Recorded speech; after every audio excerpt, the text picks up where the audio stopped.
you have to know what your ghosts are in your closet and what baggage you have, because if you don't, then they will try to hijack your relationship and turn your relationship into what you most fear.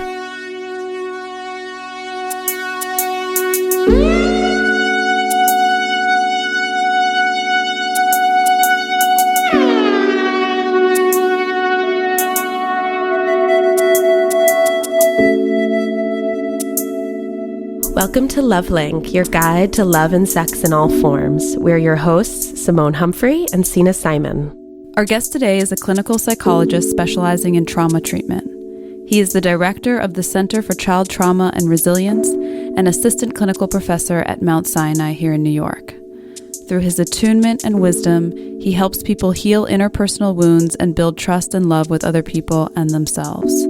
He is here today to talk about what happens in hurt relationships and how he helps couples heal and reconnect. To illuminate the healing process, he'll also walk us through a real session he recorded last week. Welcome, Jacob Ham. Hi, thanks for having me. That was a very gracious introduction. It's so weird to hear me described by other people. So, Jacob, what is a trauma therapist talking about couples? That's an interesting question. The paradigm that I use to understand what trauma does to people isn't just unique to people who've experienced devastating, horrific things. It actually makes sense of the way any of us responds when we feel threatened or stressed out. And I also find that the way to help traumatized people heal is to help them get back into being mindfully present and open to being loved and to loving other people.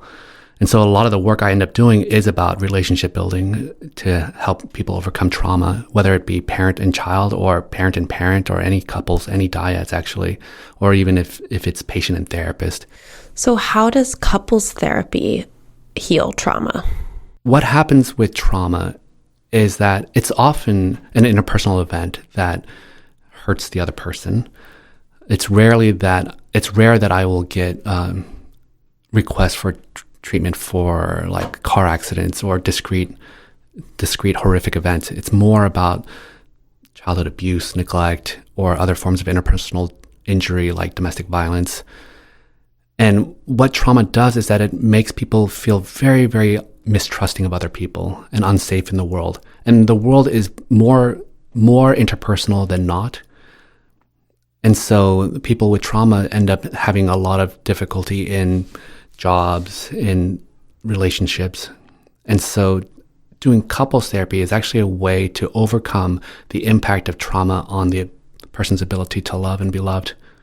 So you said you're thinking about couples, both couples that have been, where one person or both people have been traumatized and maybe meet criteria for PTSD, but also that you're using this trauma paradigm with couples where there isn't a trauma history or trauma background. Can you talk a little bit about how it would apply to a couple where there is no PTSD? Yeah. What I've learned about the way that we all work from doing trauma work is that we have at least two states of mind. And this is found in other models of treatment. But the gist of it is that the more stressed we get, our brains react in a very, very specific way. We become more black and white. We hyper-focus on what is trying to hurt us, and we can only see that. And we also have a bias to interpret ambiguous events as threatening. You know, with children, I always talk about the Hulk as a perfect metaphor for trauma because it really is like you can be the most brilliant scientist, but as soon as you feel threatened, you turn into this incredibly powerful, rageful monster whose only purpose is to protect yourself and your loved ones. And your intelligence totally goes out the window and your self-awareness goes out the window. And how that's related to neurobiology is that there's like very generally, there's this limbic area of our brain that's designed to protect us. And then there's this part that's more modern, more advanced, and it's called the prefrontal cortex. But that's the seat of everything that makes us human. It's our ability to reason, to plan, to hold back our impulses. But more important than that for trauma work, it's our ability to be moral, to be attuned to other people, to be emotionally aware, and to act based on what we really love and care about instead of what we're afraid of. So it sounds like when the trauma is being triggered, it almost hijacks the prefrontal cortex. Absolutely. Yeah. The brain is designed where survival is first and foremost. And that part of the brain, the limbic system that protects us, actually gets first dibs on all the information. And so it registers and processes sensory information way before the prefrontal cortex does. And it has the right to immediately trigger a self-protective survival response without ever consulting with the prefrontal cortex. And so this is why people can start to feel anxious and aggressive or scared, and they won't even know why yet, because their brain, the rest of their brain is a meaning-making organ, and it just hasn't made sense of why they're feeling this way, but their bodies are already reacting in a very, very deep way. Can you talk a little bit about the self-protective stance and how that plays out in a relationship? What does that look like? Everyone will recognize it when they see it. It's like, from the outside, if you're not the person who's in an alarm state, then it looks like you're being crazy, that you're misunderstanding what I'm talking about, that you're taking everything I say in the worst way, or like you're being defensive and insecure, something like that. Like that's the common kind of cliche ways that we talk about it. From the inside, it just feels like, I don't know what's going on, but I feel attacked and I'm going to defend myself at all costs. And whatever you say, I can't wait to find a moment when I can argue with you and disagree with you and show you that you're wrong. And the other parts of it is that you feel like, I can't do this conversation anymore. I want to get out of this relationship. Or it says, I hate this person. How could they do this to me? So there's like both a pulling away from people, or there's a move towards in an aggressive way. So when people engage in this self-protective stance, what are they protecting? Oh, that's a really great question. And that's actually a really core part of the work I do. Because the instinct is just that they're protecting their ego or their pride, or they're protecting themselves from being hurt or being hurt again in the same way that they've been hurt their whole lives. But instead of thinking about what you're fighting against, I always try to get my patients to figure out what they're fighting for. Do you have any case that stands out to you? I actually just had a case very, very recently that's incredibly poignant to me, and where they are doing incredible work together. And I think it's a perfect case for Lovelink because it's a new couple, and it's the woman that I just mentioned. And they're doing amazing work to figure out how to like communicate and have intimacy together. And the guy in this case comes with a lot more strength. It's clear that he's been loved in his life. And the woman in this case has been severely traumatized by really profound emotional neglect. She comes from a country that's devastated by war, and it's only like 3 generations out since the war. And I think that has a profound impact on the way people function. And so parents raise their children in a survival way where emotions don't matter. It's all about just like grinding out success, because you need food on the table more than you need like to have a happy day. Like screw play, go work. What are the qualities that she responded to in him, and vice versa? The qualities that have kept him in the relationship despite these explosive arguments? I think that they're both really intelligent. They both come from similar cultures. I think there was a immediate physical attraction whenever she lost her cool and he like stayed present and didn't react, was really exciting for her, even though it was terrifying for her, as well as for me. So I think that was the hook for her. I've asked him what brought him into the relationship. He finds her incredibly sexy and complimentary to him because he calls himself a pacifist, and she's in touch with her aggressive side, and she will like stand up to people if she disagrees with them. She's also whip smart as well, and so he really appreciates having a peer intellectually. It's magic whenever something works. So how long have you been working with them? The woman for a couple years. And you'll be able to tell that because she has facility with the kind of like language of her own inner world that we've discovered together. She's been dating the guy just for a couple months, I think, maybe more, maybe 3 or 4.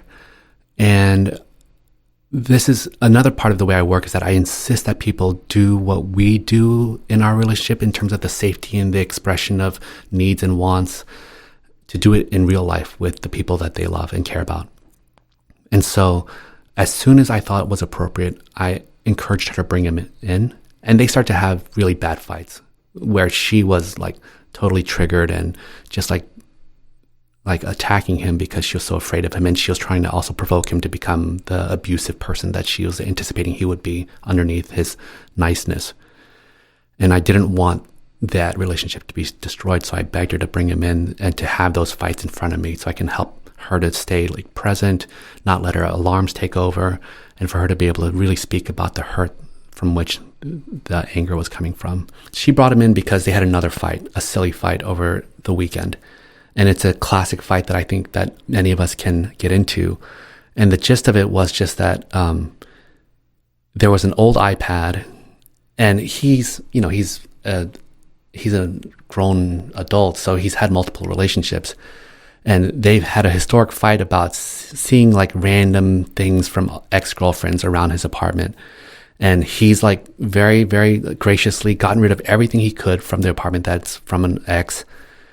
And then there was an old iPad that he like started up again for her so that she could use it while he's on the other iPad. And she went to it and she grabbed it and she knew exactly what she was looking for. And she went to his photos and was looking for old photos just to pick a fight. And it did cause another fight. And she's like, here it is again. I can't believe we're doing this again. And he's like totally befuddled. Like, I'm trying to get this thing set up for you, and I've done everything you've asked me. And of course, this iPad has pictures because I haven't turned it on for 3 years. So why are you doing this to me? And somehow they get through that. But then the real fight that happened was that a few hours later, she says something like, I don't know if I can do this anymore. So I went insane on Sunday, and I feel like really bad. You want to tell me what happened? But so this is so petty. This is so petty.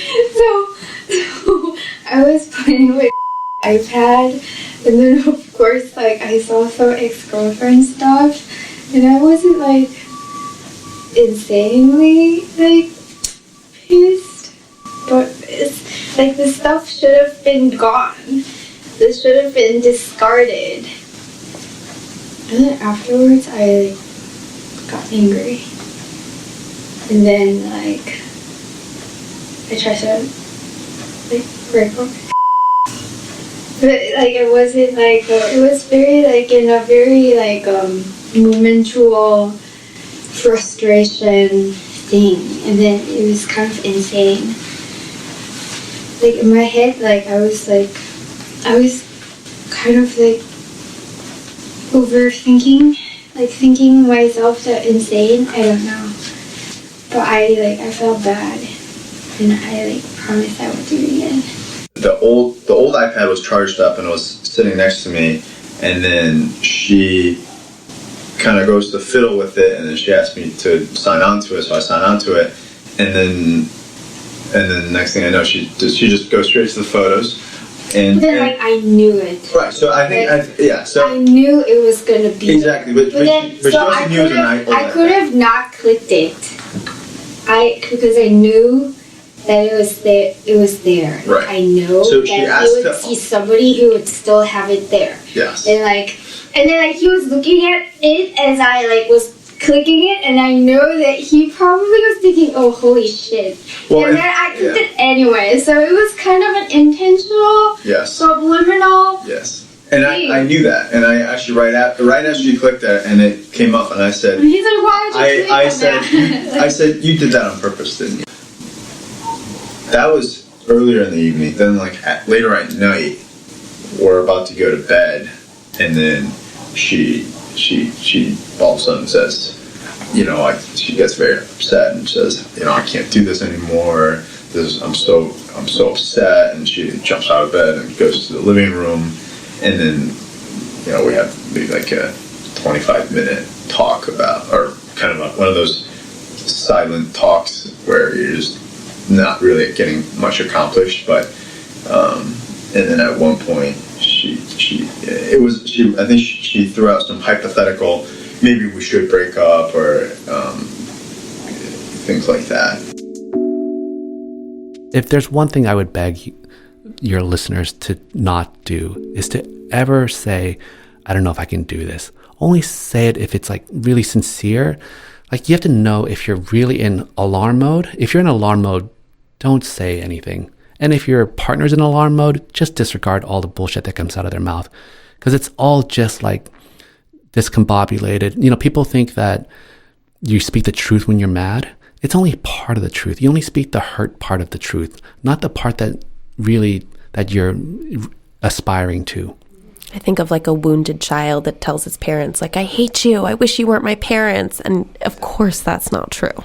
Yeah. Like, no parent says, I knew all along you hated me, so the truth is out, right? They somehow like dig deeper beneath that.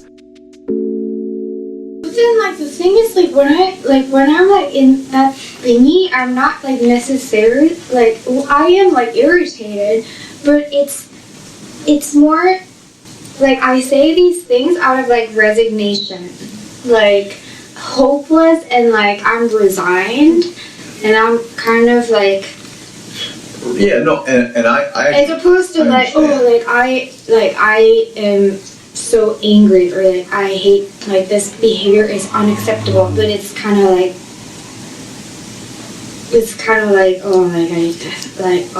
I really like don't have the emotional resilience to like work through this, and it like my head goes like 5 steps ahead. It's like no reasonable person would see like an old photo and be like, I must step out of this relationship. Like, no sane person does that.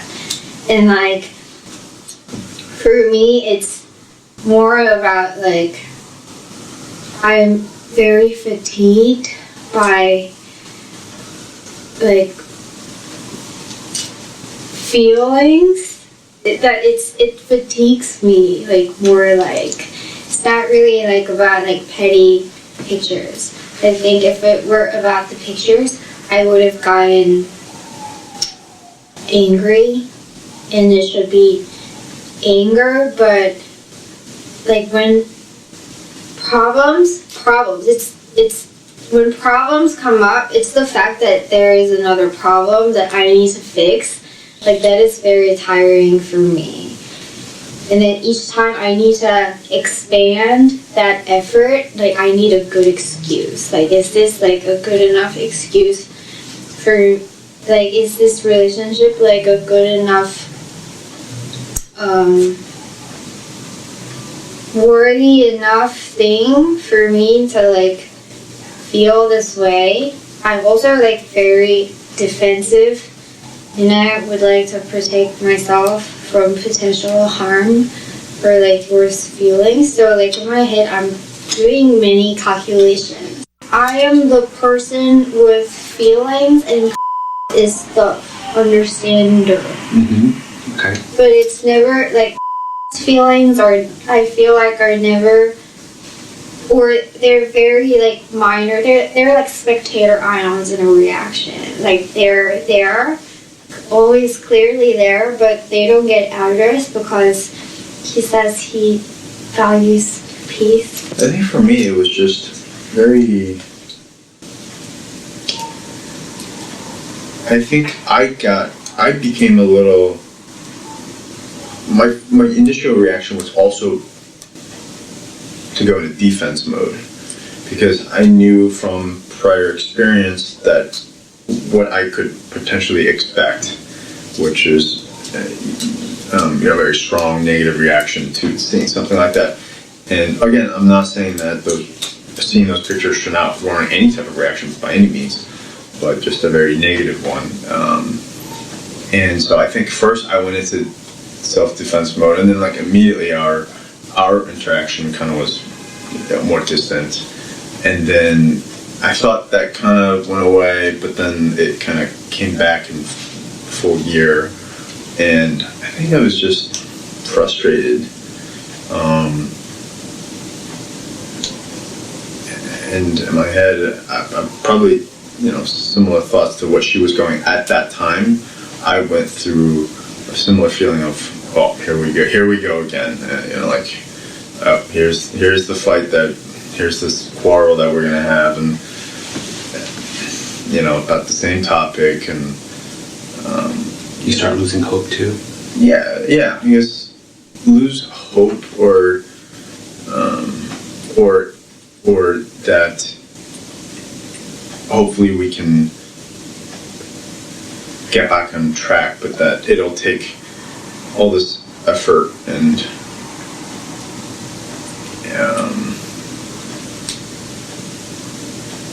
to get back on track. What part made you cry?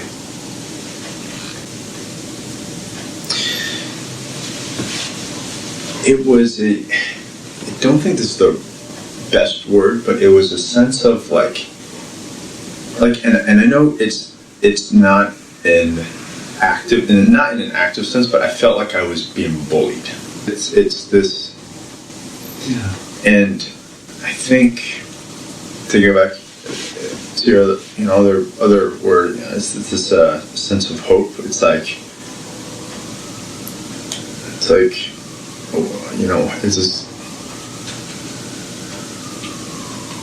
is this gonna get better? Like, I don't want to have this fight, like this type of a fight to this degree, every month or whatever it is. It's just, I told her it's very tiring for her and it's very tiring for me. But this is why it works and not works, because, I know a way that can tame my tantrum is to yell at this point. Like, if he yelled and maybe, slapped me, then everything would be, fine. Finally, the Pacific Ocean would be, everything would be, in order. I have, full knowledge that would never, ever, he wouldn't yell. He wouldn't be you stupid fucking bitch. He's not. But then, I know that kind of, if he, called me a stupid fucking bitch, It would feel good. It would feel okay. That's it would that's solve what the I problem. Her parents were incredibly neglectful, and her mom has her own pain that locked her from being able to be loving to her children. And I've been seeing this woman for a couple of years now, and the work has really been about both coming to terms with her mother being the way she is, not knowing what to do with the constant yearning for her mother to be loving, and really also trying to get that relationship out from interfering with her romantic relationships and her self-relationship, because it just gets replayed. It's a fractal of her relationship with her mother becomes a fractal of every other relationship she has and her relationship to herself. What do you mean by a fractal? It's this term from chaos theory I think it means self-similarity at every level of measurement. So, there's the primary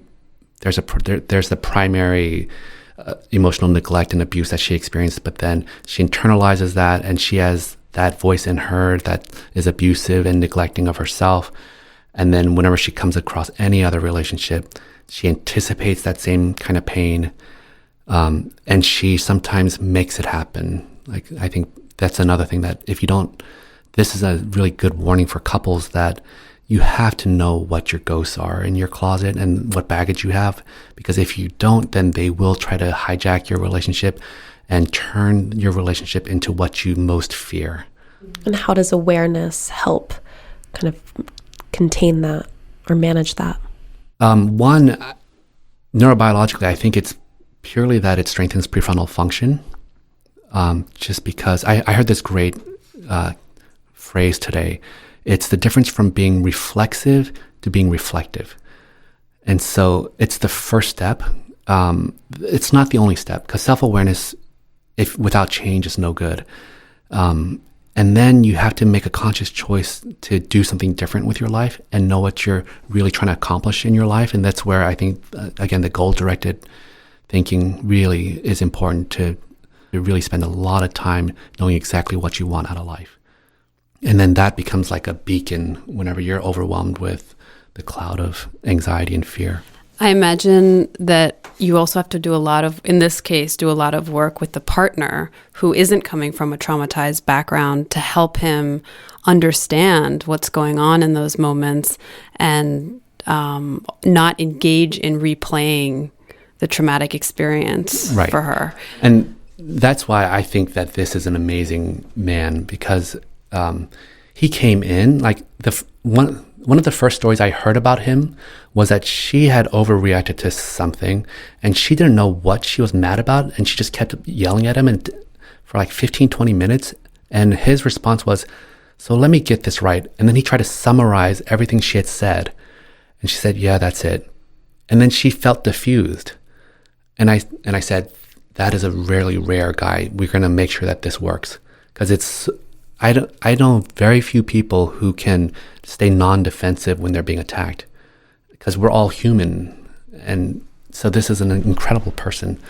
I think that if it were any other person, then I would have to educate them about the fact that they have their own alarms and their own need for self-protection, and they're going to have their own hulks that will be triggered, and then we have to like figure out what we're going to do when that happens. When I do therapy, I get permission to be interruptive and rude and like call timeouts and like stop people from doing things whenever I can tell that their hulks are about to start battling and it's just going to lead to a destructive spiral. So oftentimes we kind of are drawn to what's familiar, especially I think from people who have trauma in their background. They end up gravitating towards people that replay that. So it sounds like this woman actually chose someone that broke that cycle, and he wasn't from a background that necessarily was replaying some of the patterns of her past. Choice is a very strong word. Forced to by me, yes. Begrudgingly forced to. She knows that it's the right thing, but everything in her body is telling her, no, this is too risky. I'm really going to get hurt. If I really fall in love with him, then it'll be the first time I'm going to be really hurt. And her pattern is like have guys that she keeps at a distance, and she feels like she's in control and she can leave them whenever. It's constantly like celebrating her courage to stay in the relationship week after week, despite how much work it is for her. I'm not insecure, but I am scared. What are you scared about? I'm scared about I feel like being very close to somebody and opening up is essentially giving the person power to hurt my feelings. So each and every time I am scared. Right. Because I feel like the power is, and I feel like that's a very dangerous move. Mm-hmm. To give somebody the power to have control in how I feel. Right. So I think the issue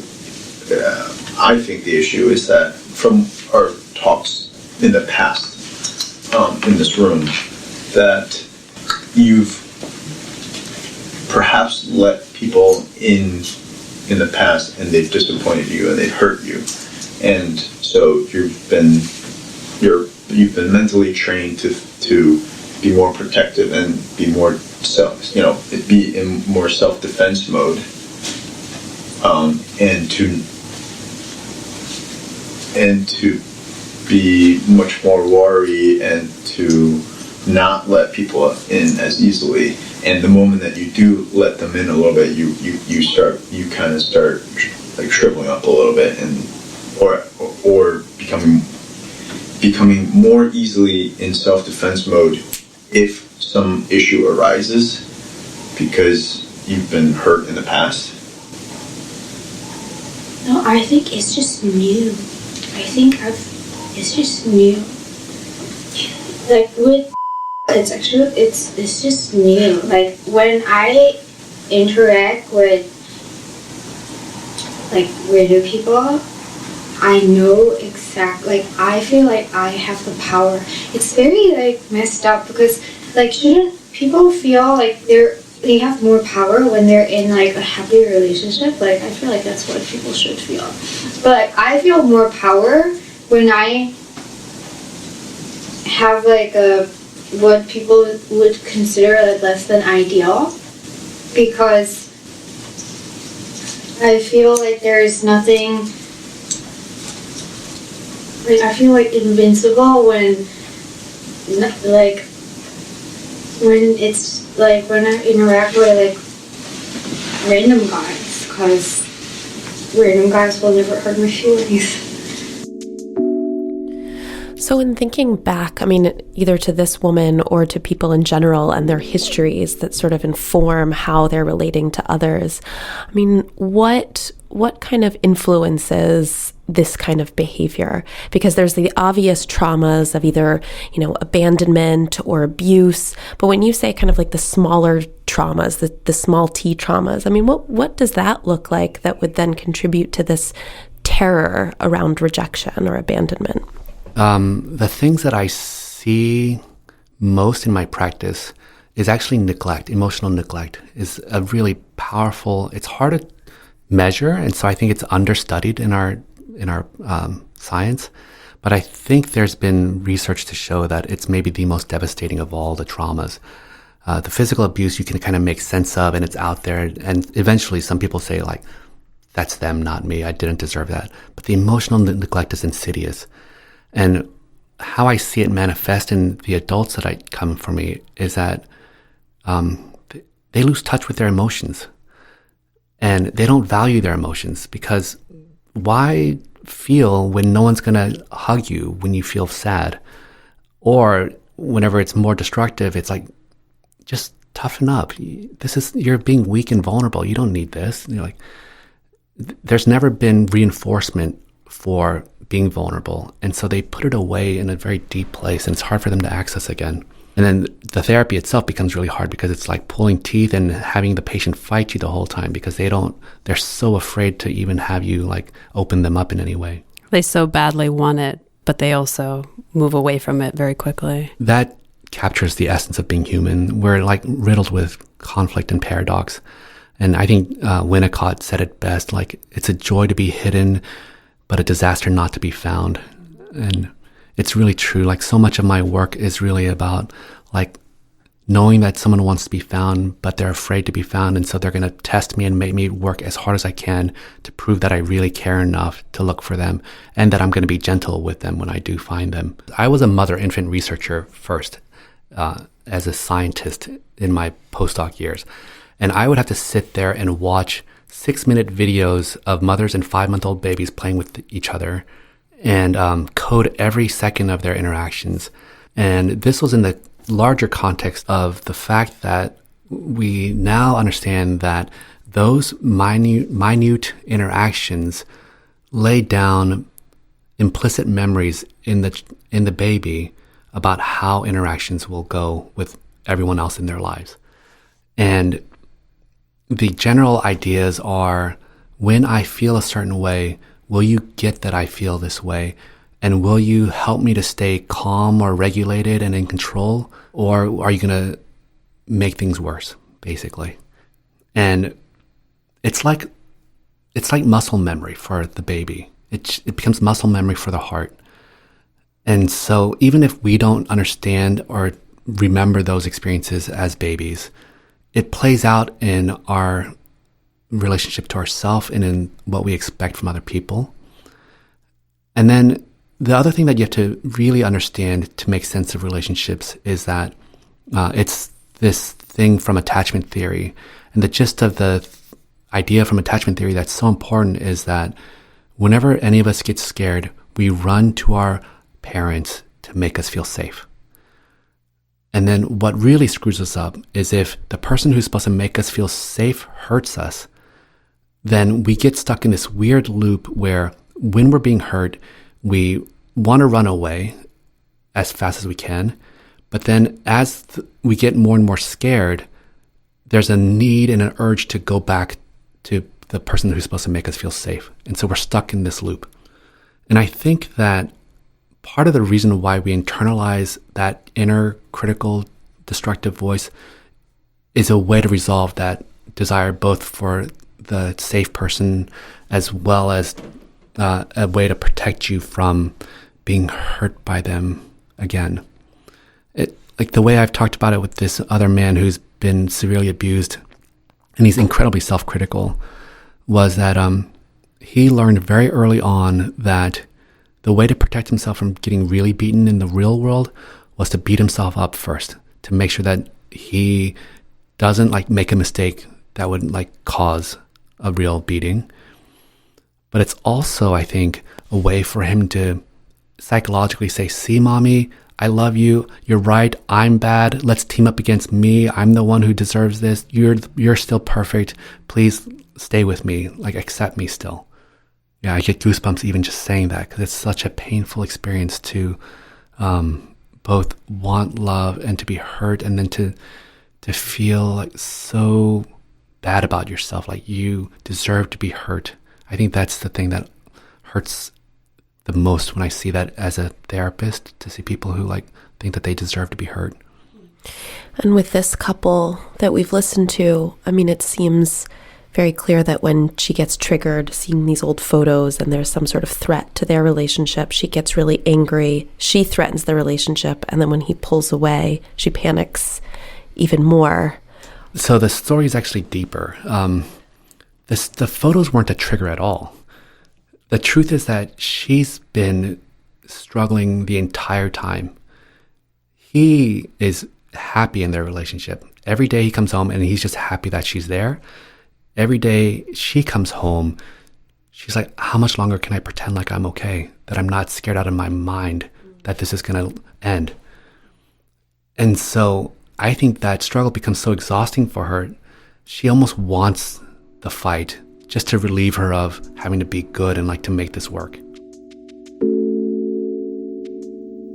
Familiarity again? Like, yeah, had he, I feel like had he yelled or worse, I would know what to do, or like that would just feel comfortable. Would it also somehow mean that he cares more? No, but then it would just mean that it would give me a reason to not work. Oh. And your fears would come true. It gives me a reason to give up and leave. Oh. And then do the same thing. And that's which comforting. is actually quite nice. Right. Surprisingly. It would be actually, then I can be like, okay, like finally, like this is the cue. It would be the cue. I knew you were like this. You're asshole. Now I'm leaving. Right, but then like he's not like that. Like for sure, like that's not his character. Even so. So it's not like you really want him to yell. It's a trap for both of you. It's a trap that I set up for myself. Like any of this is not against. Like, exactly. So hearing that makes me again, I'm glad that we're talking about it, because clearly like you were thinking that, and I at that moment I didn't think it fully through, but I wouldn't do that, but two, like I kind of knew that was what was going on, but now that we're talking about it, like it's just very upsetting. Because the issue is, like, if that's like, I don't like that. No, I know. I see. That's what I meant. Like, you don't actually like it, but you want to go back to this like this comfortable spot, but it's actually not comfortable at all. It's terrible. But the problem is like, if that's your base case thinking. And that's like, if you keep testing me, like, that's terrible, because there's gonna be, like, and you know, for lack of a better word, like, if you set these traps, right, and like you do these things, like, it really wears me down, and I get fed up with it, and that's why, on Christmas time, that's what happens, right? I'm telling you because I'm hearing this, I'm really upset about it. Now you're here.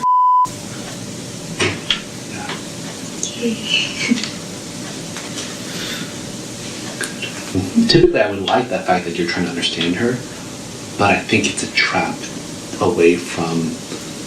It is true. It's how horrible it is that it happened and that it was upsetting for you, and that you're getting tired of it, and that you have a legitimate reason to be tired of it, and that you're not going to put up with it forever. She needs to hear that because she needs to be scared, so that it motivates her to not do that. She has to see that there's consequences. It's threatening your relationship. Okay. Do you feel motivated? Yeah. Now you're scared, like as if you got punched and slapped. Is that how you feel?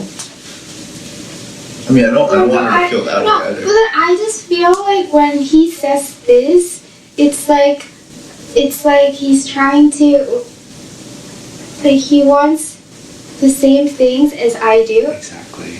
But Exactly. yeah. So when she says, are you upset? Do you want to hit me or something? I think if you went to here, that's what she really wants. Sorry, Now if I went to here? Here being saying, I'm fed up with this. I'm really frustrated. I'm angry. I feel like giving up too. I'm really mad that this happened. Then it frightens me in a different way. In an appropriate way. It frightens me. Weird. It makes sense.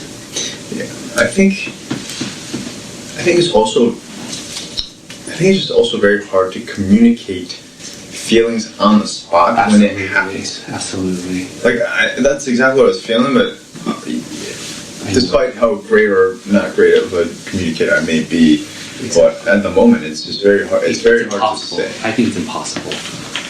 From my own life experience, I know that I can be overwhelmed by emotion as well, and it's really whether or not a couple can go back to that conversation when they're calm and keep digging for what was really going on. The way that you guys just did it, that's really the only thing that you have any control over.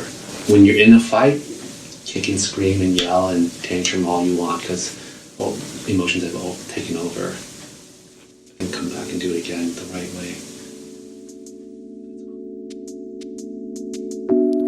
Something I really liked about this session was towards the end where you got her to get in touch with what was at stake in the relationship, because that really seemed to provoke something within her. Yeah, but before that, the way we got there was really related to what we're just talking about. The way we got there was that I got the guy to finally say, I'm getting tired of this, right? And then there was a part where I think I say something like, now you're here. This is what I was waiting for. I didn't know what I was looking for, but now, because when he said it, he's red-faced and tearful, and you can see such waves of emotion going over his face, and he's trying to just say the right thing, but you can read the turmoil that's happening. And so when he finally said, this is too much, or I can't take much more than this, then she freaked out. And I was so happy that she was freaking out, because she needs to, part of what trauma does is that it makes you put walls up, and it makes you objectify the other person as a not person. And so to see his pure subjectivity as another person in this relationship that can be hurt and has needs too, it's both terrifying, but it's the thing that gets her to come out of her trauma rehearsed shell and be like, oh my God, I'm doing this to you and I love you and I care about you, so I don't want to do that. And so she said, I'm sorry, I'm going to try. But she's also scared, and she feels like there's a risk that she's going to become triggered and traumatized by it too. And I was tracking that really carefully, because she was laughing and looking really nervous and uncomfortable. She got out of her self-protective stance in that moment. Yeah. And I was watching. That was a really crucial moment, whether it was going to trigger her into another defensive attack or a withdrawal, or whether she's going to be able to stay present in her guilt and pain over what she's doing. and use that to help advance their relationship. We as a society shun negative emotion, but her guilt is what's going to drive her to do better. So she has to listen to it and understand the message of her guilt. And what if it does end? How will you help her through that? I have had this happen with her many times. It's like, okay, let's celebrate the progress we made. She tried. She was incredibly vulnerable in some moments. She was incredibly good at saying what she needed from him in some moments. And she needs to like really try to like catalog the good parts that she can be proud of, and to call on that the next time she has this chance and say, there are times whenever I can actually be a loving person and accept love from other people. And that she could share with him that she was scared, which I thought was incredibly vulnerable and brave. Exactly. I think that's the key to doing therapy, is like getting people to be comfortable in vulnerability and pain and loss. And I feel like it's very Buddhist, like in a way that was the other thing I was going to say to your question about like, what if it doesn't work? This reminds me of this, one of the most profound moments of my life was when I was in a religious studies class in college, taught by a 70-year-old guy who used to be a Jesuit, who left Catholicism because he fell in love with a nun, and they ran away together. And he was teaching all these classes in religious studies, which were just about like just anger, love, and like all these big concepts. And I asked him this question. I don't remember what the question was, but I remember word for word he said, I think that the goal of life is to learn to love absolutely, while always knowing that the other person is going to leave you, whether it be through death or divorce or whatever it is. It's like to know that loss is an inevitable part of loving, and it's such a painful thing. It's pretty powerful. It is powerful. It also, I think just that statement can make people really tap into the gratitude that they have for the other person, which is, can get lost very easily in conflict or just daily life. And you miss that, okay, this person might not be here forever, or I might not be here forever, whatever it is. And if you're constantly fearing the loss and you're trying to prevent it from happening, then you're not actually enjoying what you have versus accepting the inevitable and being able to be present with it. The lighthearted way that I talk to my patients about it is I liken it to eating ice cream. And like, we all know that it's either going to melt or you're going to eat the whole thing. And yet we're not like bemoaning the loss of the ice cream as we're licking it gone. We're just like, oh my God, this tastes so good. I can't believe I haven't had ice cream for so long. And so we should treat relationships in the same way. We have no control over how it ends and when it ends, but we sure as hell can enjoy it. Do you think in the early stages of a relationship, that panic, that sort of the hijacking of the prefrontal cortex is more common than later in the relationship? Absolutely, yeah. It's inevitable. And so I'm not suggesting that it shouldn't be that way, because another part of the trauma model that I use is that our alarms are trying to save our lives all the time and protect us from being hurt. So it's there for a reason. It's not only for self-protection, but it comes up anytime something important is happening. So it's whenever your alarm goes up, either ask, is there something that's threatening me? Or is there a value or something that I really care about there's an opportunity for me to like reach? This is where I think professional athletics really is a great metaphor for doing trauma work, because you're going to get nervous. Well, what I say to patients is like, you don't care about regular season games, but once the championship comes along, you're going to be nervous as all hell. And you don't want to not be nervous, because it's the championship game. It's going to help you to be at your best, as long as you're like at a peak level of anxiety, not too much or not too little. So it just reveals that you really care about what's happening. And so when you're starting a new relationship and you're really nervous, reframe that as like, this one I really like. I really care about this one. This one could be like exciting and fun. And the cost of getting the ultimate rewards is that you're going to feel the ultimate pains too. It's inevitable. So I'm wondering, I mean, it seems like when you throw yourself into a relationship, you kind of reap the rewards of it. When you put yourself in a vulnerable position, when you express your love for someone, I mean, you get a lot in return, hypothetically. I'm wondering how you kind of balance that with also protecting yourself too. How does someone who does have a traumatized background or who is terrified put themselves out there and be vulnerable, but still are able to protect themselves in a way that feels safe for them? I'm actually the wrong person to talk about this, because I don't want to give a universal answer. I can only talk about the fact that I personally have come to terms with pain and realize that the best things in life can only be gotten with the risk of pain, and I don't mind feeling unbearable pain. Other people might not be so comfortable with it, and so it's really going to be about your own capacity to tolerate and metabolize pain and sit in it for as long as it needs to be there, and also your ability to really know what you're striving to accomplish. That's really an important piece of trauma work as well that I don't think I understood until I was really deep in trauma work, which is that the more you activate fear and operate from fear, the more ingrained it becomes. There's a biological wiring to keep you alive. So if your fear kept you alive and safe one time, it's really going to reinforce for you to say, like, don't ever make yourself vulnerable again. It was too dangerous. We can't take that risk again. The body and the fear system is very risk averse, and it's a one trial learning machine. How have you learned to metabolize pain so well? What's been your process? I realized that I was my worst enemy. That when I was in pain, the unbearable part, no, pain itself can be unbearable, but the unnecessarily unbearable part was the voice in my head that was saying, "You idiot, I can't believe you did this, like, it's your fault," and all these other self-flagellating things we say to ourselves. And instead, I've gotten to the point of being able to say, "Oh my God, you're in pain again. This really sucks. I'm so sorry you're going through this," to myself. And to be more of an anthropologist and say, like, "Oh, so this is what profound grief looks like. And this is what your ugliest ugly cry face looks like." And just be observing of that and without judgment and say, "Wow, this level of pain is nearly unbearable." And then, like, "Oh my God, today the pain was like 0.5 degrees better." And then to allow that to happen.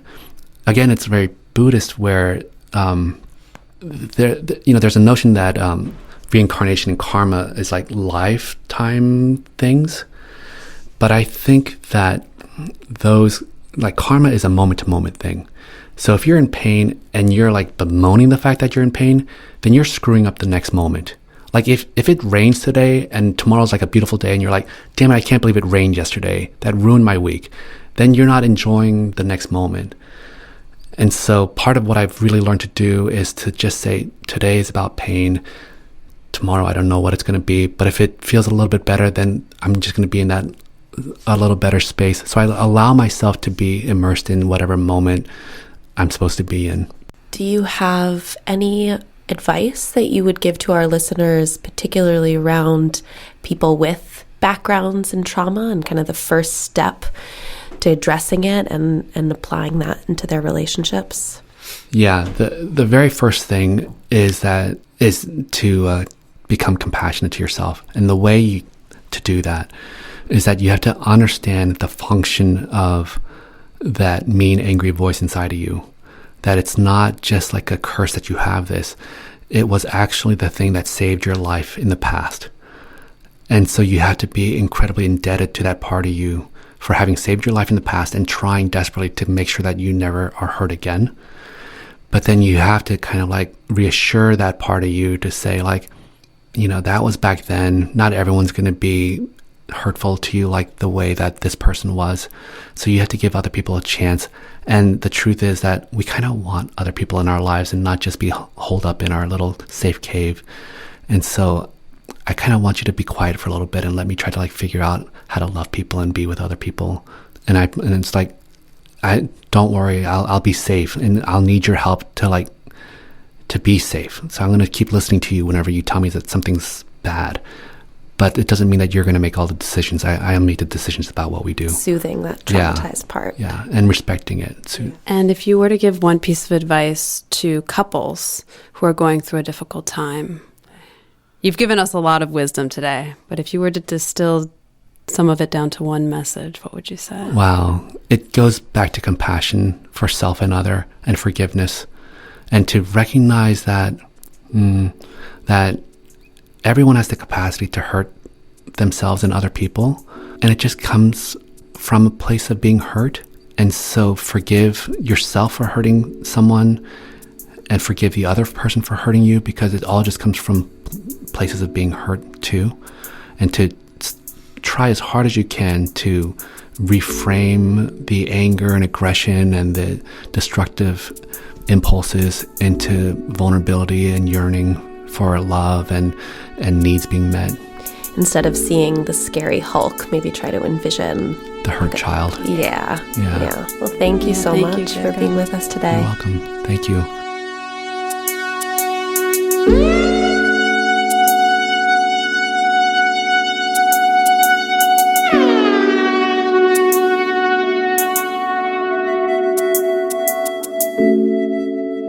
Hope you enjoyed the podcast, and thanks for listening. We also want to thank Point in Passing for their original music for our podcast and website design. Be sure to subscribe to Lovelink on iTunes and leave us a review. See you next time.